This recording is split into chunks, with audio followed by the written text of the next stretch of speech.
Hello and welcome to the sorting problem lesson. As usual, we start with a problem overview. So sorting is a fundamental computational problem. Your input in this problem consists of a sequence of n elements, and your goal is to output these elements in, for example, non-decreasing order. The formal statement of this problem is as follows. You are given a sequence of n elements. We will usually denote the sequence by A throughout this lesson. And your goal is to output these n elements in non-decreasing order. Once again, sorting is an important computational task used in many efficient algorithms. For some algorithms, it is just important to process given elements in non-decreasing order, going from smaller ones to larger ones. In some other algorithms, just by sorting your input data, you gain a possibility to perform your queries much more efficiently. A canonical example of such situation is a search problem.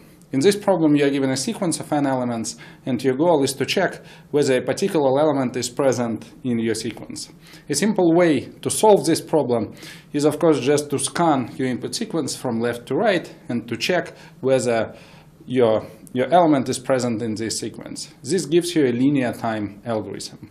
And you know already that if your input sequence is sorted, then you can do this much more faster, basically in time, in logarithmic time in the size of your input sequence. So you first compare your element to the middle element.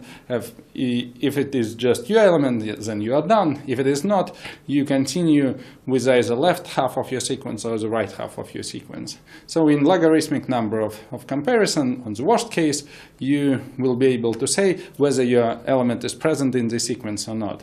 So if you are given a sequence and you are expecting many such queries, I mean, you are expecting to be asked to check whether a given object is present or not for many such objects, then it just makes sense to first sort your input data and only then perform all these queries. This will give you a much more efficient algorithm in general. Right? And this is only a small example. We will see many other situations where sorting your data first helps to perform queries much more efficiently.